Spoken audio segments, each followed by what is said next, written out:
Hello, everybody. I'm Dennis Levin. I'm retired pastor at Queen Street United Methodist Church, and welcome to our Bible study today. I'm not going to be at Queen Street on Sunday, so I'm pre-recording this, and I'm going to be uploading it, and with the class I'll be able to share the link, but you should be able to go to the Queen Street website and be able to see it. Today we're going to do chapter 16, which is a fairly lengthy chapter in the book of Numbers, and it has to do with a revolt on the part of the Levites and a lot of the other tribes. So let's see what's going on. Now Korah, son of Ishar, son of Kohath, son of Levi, along with Dathan and Abiram, sons of Eliab, and On, son of Pelet, son of Reuben, took 250 Israelite men, leaders of the congregation chosen from the assembly, well-known men, and they confronted Moses. They assembled against Moses and against Aaron and said to them, "You've gone too far. All the congregation are holy, every one of them, and the Lord is among them. So why then do you exalt yourselves above the assembly of the Lord?" When Moses heard it, he fell on his face. There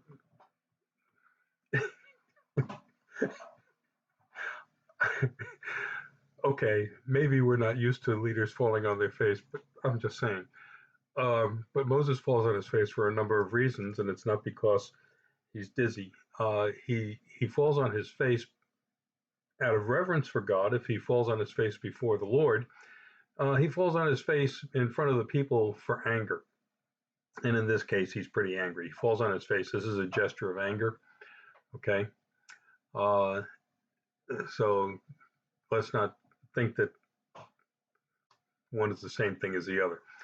Okay, when Moses heard it, he fell on his face. Then he spoke to Korah and to all his congregation, saying, "In the morning the Lord will make known who is his and who is holy, and who will be allowed to approach him. The one he will choose, he will allow to approach him." All right, what's the issue here?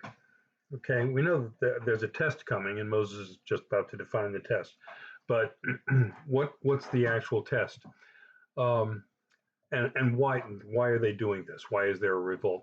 Well, it comes from the original designation of the Levites as the worker bees in the temple or the tabernacle and in the tent of meeting. They're the ones who pack it up and move it, and they're the ones who bring the stuff in to be used by the priest.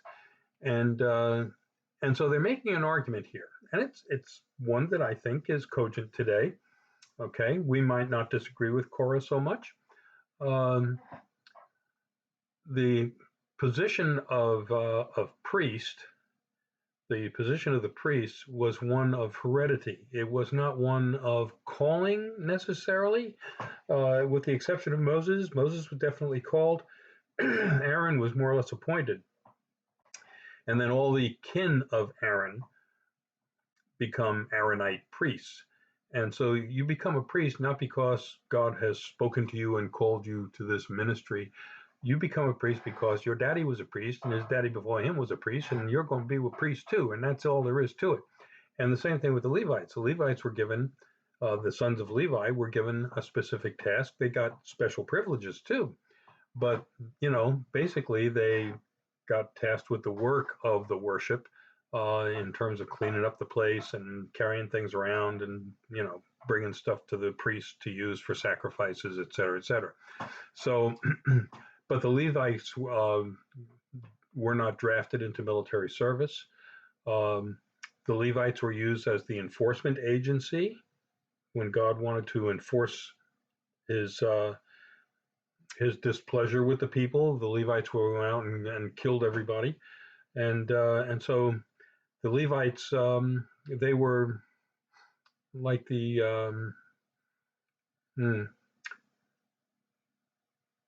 Praetorian Guard, I guess you would call it, of the temple, not of a king or an emperor, but of God's places and of God. So the Levites had that job.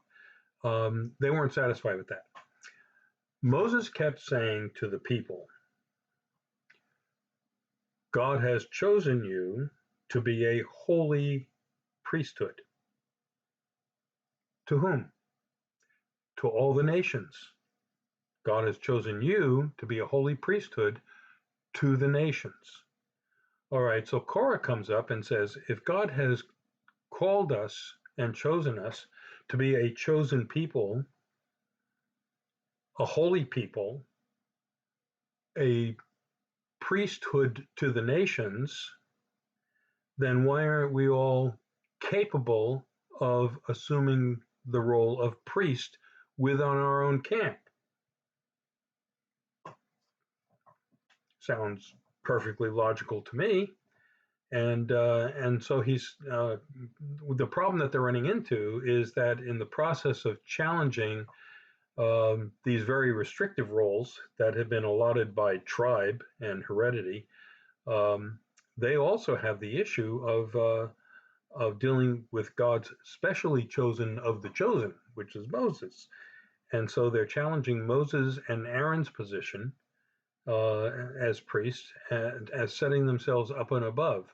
And Korah is saying, can't this experience be shared among all of us as God's holy people?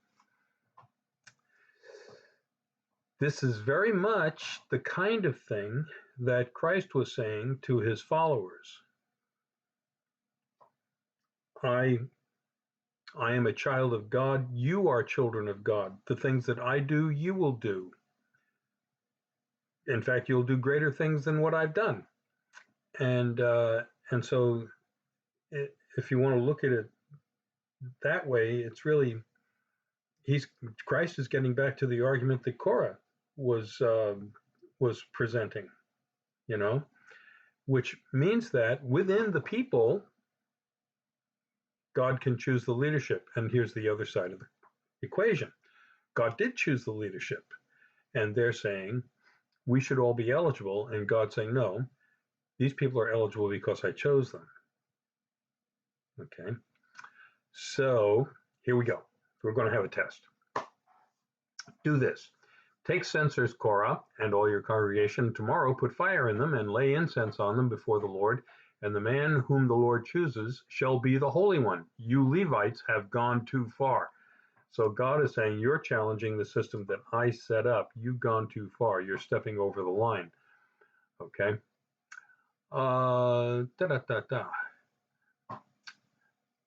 Then Moses said to Korah, hear now, you Levites, is it too little for you that the God of Israel has separated you from the congregation of Israel to allow you to approach him in order to perform the duties of the Lord's tabernacle and to stand before the congregation and serve them? He has allowed you to approach him and all your brother Levites with you, yet you seek the priesthood as well. Therefore, you and all your congregation have gathered together against the Lord. What is Aaron that you rail against him? Okay, I mean, those are counter arguments. Okay, so Moses sent for Dathan and Abiram, sons of Eliab, but they said, we will not come out. So basically, they're supposed to come before the tent of meeting to engage in this test, and they're saying, we ain't coming. We're not listening to you. You don't have any authority over us. How dare you think that you can order us to come out of our tents? All right, let's see what happens. Is it too little that you have brought us out of a land flowing with milk and honey to kill us in the wilderness, that you must also lord it over us? It's clear you have not brought us into a land flowing with milk and honey, or given us an inheritance of fields and vineyards. Would you put out the eyes of these men? We will not come. So they're afraid of what Moses is going to do, and they probably should be, given the fact that a lot of people have died and in rebellion to the Lord, and they're worried for their lives, so they don't come out.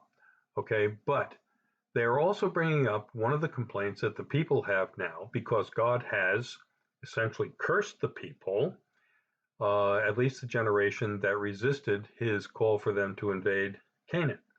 So that generation is supposed to die in the wilderness. Everybody knows it. Everybody knows they're not going to go to the promised land. Everybody knows they're going to die in the wilderness. Their kids will probably get into Canaan, but they won't. And so you can understand why there's a bit of grumbling going on. And so these two guys, Dathan and Abiram, are making the argument for the people. Okay. They don't see. I mean, if you have a leader, and what we're in the middle of a campaign now, okay, political campaign in our own country, okay. So if you're running for office, and the platform that you have is that you're all going to die in grief, but I'll make sure that your kids get into the promised land, that your kids will benefit from what we do in this generation. I'm sorry, that's just not a winning. Yeah, and you don't get votes for that anyway. Okay. Moses was very angry and said to the Lord, "Pay no attention to their offering. I have not taken one donkey from them, and I have not harmed any one of them." And Moses said to Korah, "As for you and all your congregation, be present tomorrow before the Lord, you and they and Aaron, and let each one of you take his censer and put incense in it, and each one of you present his censer before the Lord, 250 censers. You also and Aaron, each his censer." And we think we have a problem with censorship in this country. Okay, no, censors are different. Censors are the vessels that they use to burn incense. Okay, and there's something we'll get to about how significant this is, how this is a big deal. This is a big test. Well, it is a big test. I'll get to it now. Okay, Aaron had two sons that were priests, and these two priests on their own went before the Lord and lit their incense in their censers. And the Lord burned them up. And he burned them up. Now, these are priests, okay? He burned them up because they were not doing this on behalf of the people. They were doing it on behalf of themselves. So the function of a priest is to be an intercessor, a go-between, okay, between people, the common people, and God, and to speak on behalf of either one, to speak on behalf of the people, to speak on behalf of God. They are the intercessors, and so they stand between. And if you look at religions today that use priests, okay, they are very protective of their offices. They do not want to share necessarily the knowledge that the priesthood has with the common people. They may not want people to, for instance, study the Bible as in depth as they do. They may not want the people to think that the sacrament is something that they can play with. There are some religions where they leave an awful lot of authority. If you have a religion that uses priests, generally speaking, there's an awful lot of authority within that religious denomination that devolves to the priest and is not to be questioned by the common people. Okay, we have something like that going on here. Anyway, he's saying, you and 250 people who are with you, leadership, okay, bring your censers before the Lord. So each man took his censer. It's interesting, they all have these. So each man took his censer and put fire in the censers and laid incense on them, and they stood at the entrance of the tent of meeting with Moses and Aaron. Then Korah assembled the whole congregation against them at the entrance of the tent of meeting, and the glory of the Lord appeared to the whole congregation. Well, sometimes things backfire, okay? He thinks that he has strength in numbers. And the Lord is saying, there is no strength in numbers, there's only me. Then the Lord spoke to Moses and Aaron, saying, separate yourselves from the congregation so that I may consume them in a moment. Now he's threatening to kill everybody again. They fell on their faces and said, "O God, the God of the spirits of all flesh, shall one person sin and you become angry with the whole congregation?" Well, in fact, he has from time past. All right. The Lord spoke to Moses, "Speak to the congregation, saying, get away from the dwellings of Korah, Dathan, and Abiram." There was another guy, Oz, Odd, who isn't mentioned here. He's kind of a we don't know about Odd very much. He's not mentioned much in the rest of the story, but he seems to have been in on the conspiracy. But most scholars say that somebody just threw his name in there in the story to get him in there, and there relationships to other books of the Bible and stories in the Bible why he should be reviled also. Anyway, so Moses got up and went to Dathan and Abiram. The elders of Israel followed him. He spoke to the congregation, saying, "Turn away from the tents of these wicked men and touch nothing of theirs, or you will be swept away for all their sins." So they got away from the dwellings of Korah and Dathan and Abiram, and Dathan and Abiram came out and stood at the entrances of their tent together with their wives, their children, and their little ones. And Moses said, "This is how you shall know that the Lord has sent me to do all these works, and has not been of my own accord. If these people die a natural death, or if a natural fate comes on them, then the Lord has not sent me. But if the Lord creates something new, and the ground opens up its mouth and swallows them up with all that belongs to them, and they go down alive into Sheol, then you shall know that these men have despised the Lord." As soon as he finished speaking all these words, the ground under them was split apart. The earth opened his mouth and swallowed them up, along with all their households, everyone who belonged to Korah and all their goods. So they, with all that belonged to them, went down alive into Sheol. The earth closed over them, and they perished from the midst of the assembly. All Israel around them fled at their outcry, for they said, "The earth will swallow us too." And fire came out of the Lord and consumed the 250 men offering the incense. See, just like the sons of Aaron. So sometimes you don't want to incense the Lord. Then the Lord said to Moses, saying, "Tell Eleazar, son of Aaron, and the priest of the cense, to take the censers out of the blaze, then scatter the fire and wide, for the censers of these sinners have become holy at the cost of their lives." Now all these censers that these people brought have become holy. And so I guess there's a difference between their personal censers, and now they have become confiscated property of the temple. Okay.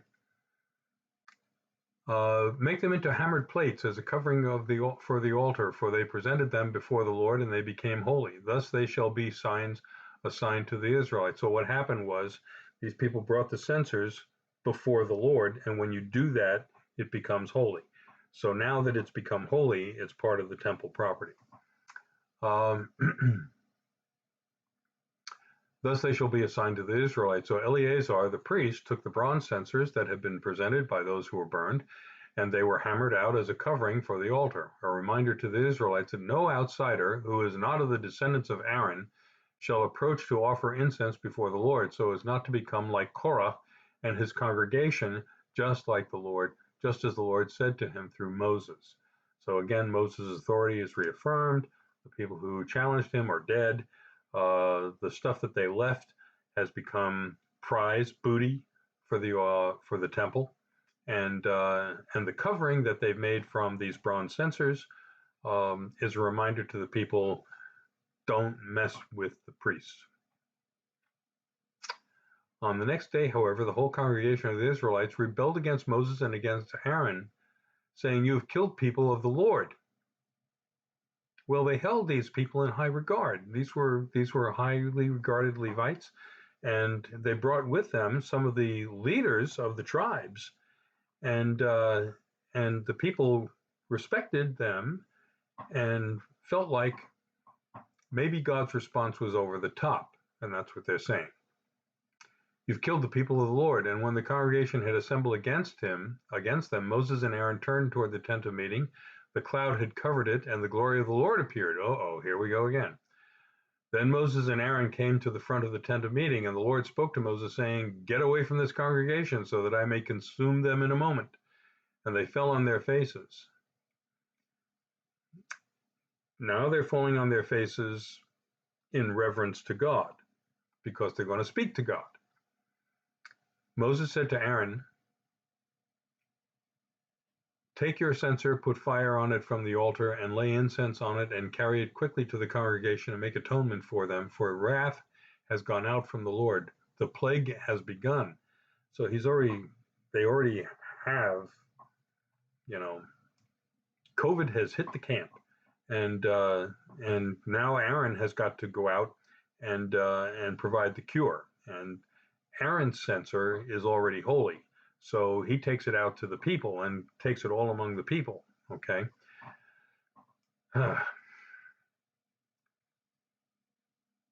So Aaron took it as Moses had ordered and ran into the middle of the assembly where the plague had already begun among the people. He put on the censer and made atonement for the people.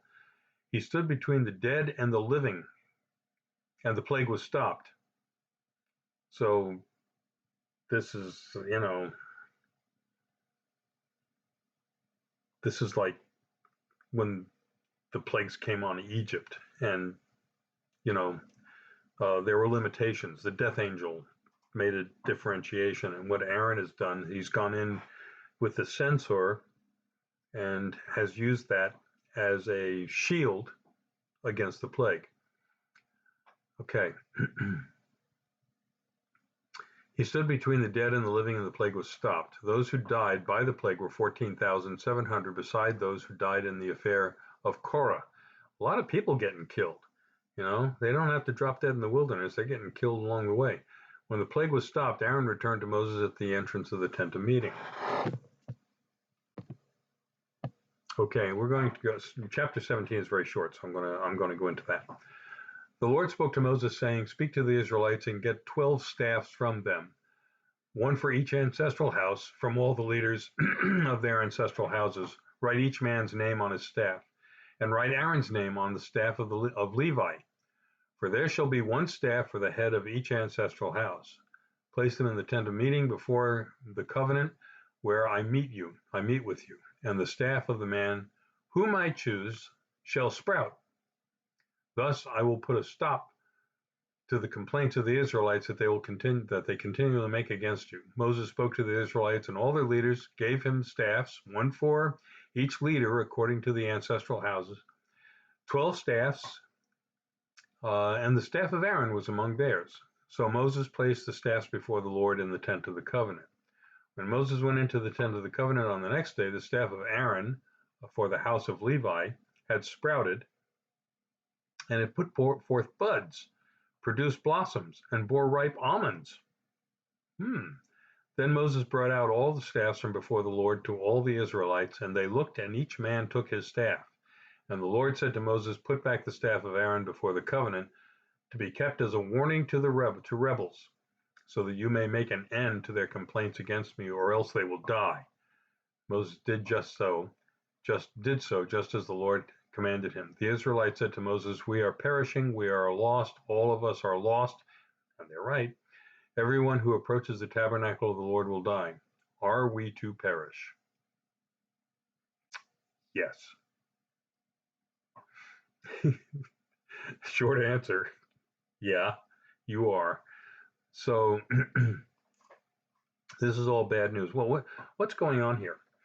Why is this story in here? The story's in here because they are establishing a system for their religion that has a differentiation of office. And the differentiation of office is you have the priest, Aaronite priests, and then the Levites, and then you have all the rest of the tribes as basically the common people. And what they're saying is this is a system that God set up, and you're not allowed to change it. You're not even allowed to challenge it. Anybody who thinks they can challenge it, we're going to cancel. This is ultimate cancel culture. Okay, nobody can even speak about it. Nobody can raise the point. Nobody can make the argument that we are a holy priesthood according to the Lord, and a holy people, a priesthood to the nations. But there's, evidently that seems to take a different meaning when you're talking about within the camp. So what we're doing is we're setting something in stone that can't be violated, and it's a tragic story. It's another indication that this is not a God to be toyed with. And as I brought up in previous lessons, the reason why you can't toy with this God, because this is being written to the king of Persia, who ostensibly could toy with anybody. and the king of Persia is exposed to a lot of different religions and even endorses people's ability to worship them. And these people are making an argument that the king of Persia should release them because they were taken captive by the Babylonians and hauled out of the land that God had given them. And now it's time to give them back to the land, and nobody better stand in the way, including kings. Nobody's above this. And so the king of Persia has to really be careful about how he deals with these people, and he needs to acquiesce to their request. And that's another reason why you had early on the stories of the Egyptian pharaohs and the plagues that beset the people. And they're basically telling the king of Persia, look, if you don't want your people to be the victims of plagues, you better let these people go back to their homeland and take their stuff with them. So once again, you have a vivid description of another item that perhaps the Babylonians stole that needs to go back with them as they reestablish themselves and their temple back in Jerusalem. So that's chapters 16 and 17. Pretty rough stuff. This is a pretty rough time that we're talking about.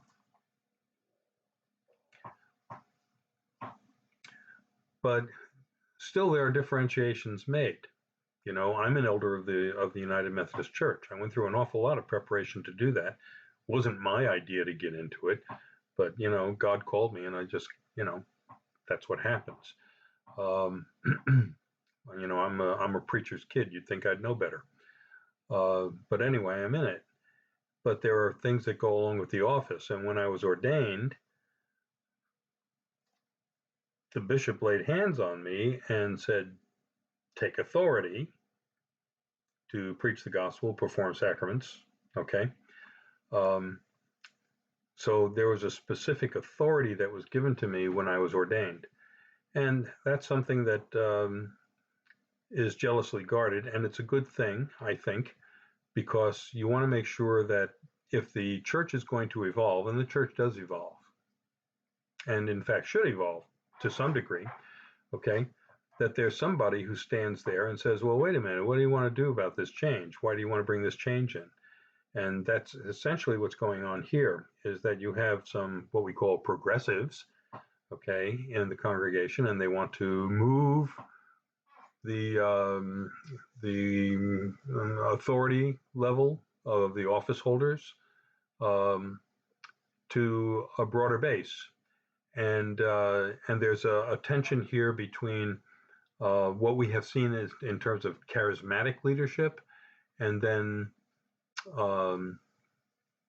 the leadership that is by office.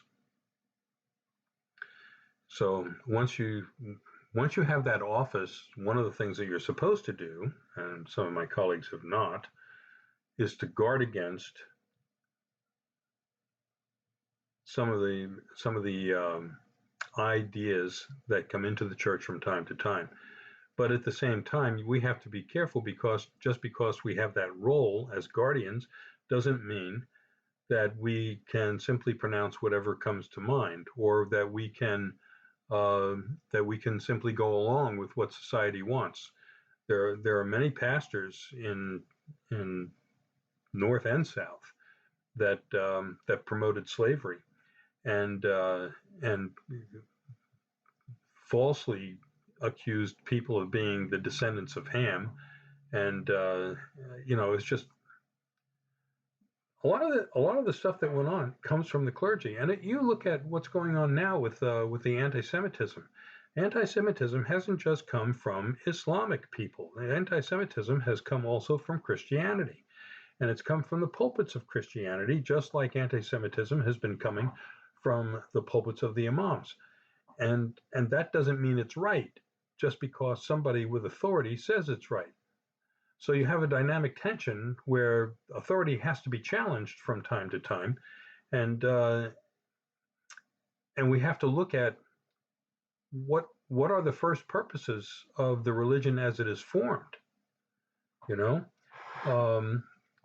if you're Christian, then the context for your faith is Christ, and if you're Islamic, then the context for your faith is Muhammad. And so you look at these two different personalities, and the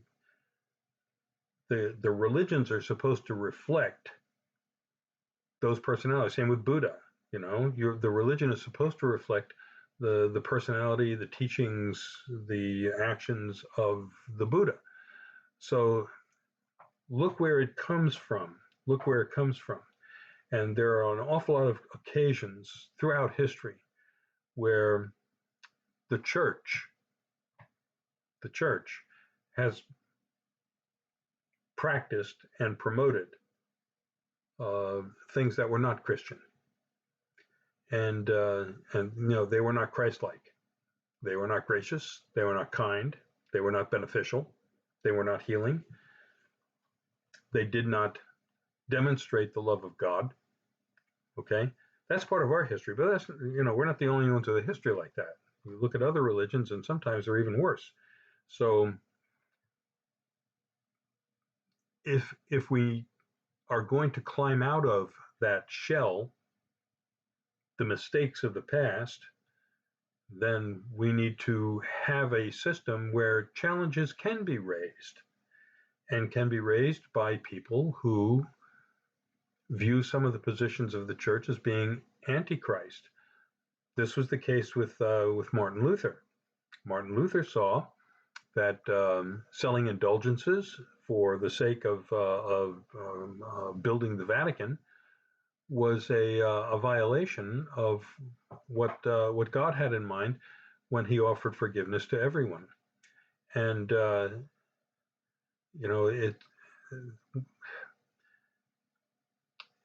if people control it, it's going to be abused. If people control it, it's going to be abused, and that includes people who are in leadership positions in the practice of faith, and it's wrong. It's just wrong. Down through history, we've made mistakes. We're still making mistakes.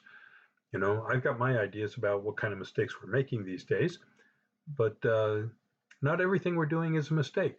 There are some things that are worth holding on to, and definitely some things that are worth holding on to. And that's one of the functions of the clergy, is to make sure that we do hold on to them, and that we promote those things that are Christ-like and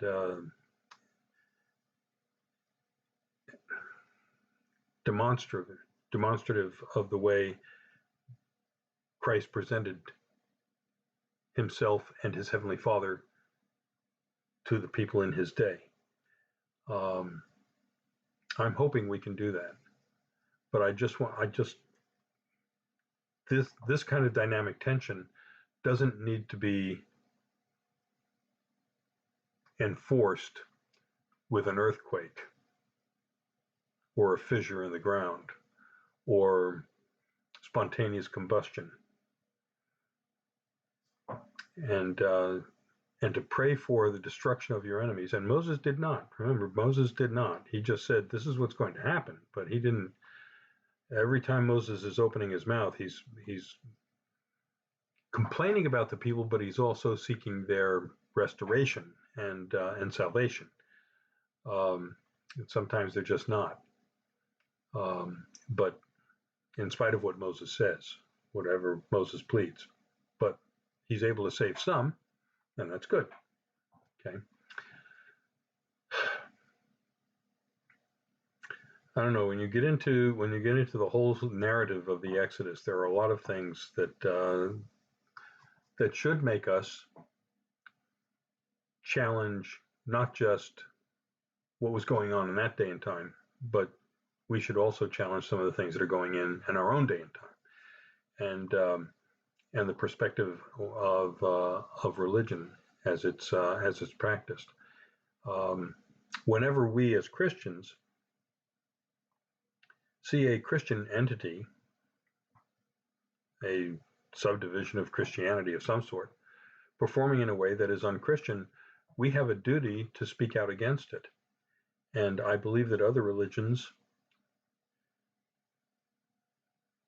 should do the same. Right now, those voices are not being heard so much. So anyway, what a great way to get into Lent, right? Okay. So I'll be back in church the following Sunday. I hope you enjoy this video, and if you have any response to it, please email me at revlev@nccumc.org. I want to encourage the class that's going to be meeting in my absence to talk about some of these issues and see what you think of chapters 16 and 17. It looks like a repeat performance of some of the brutality and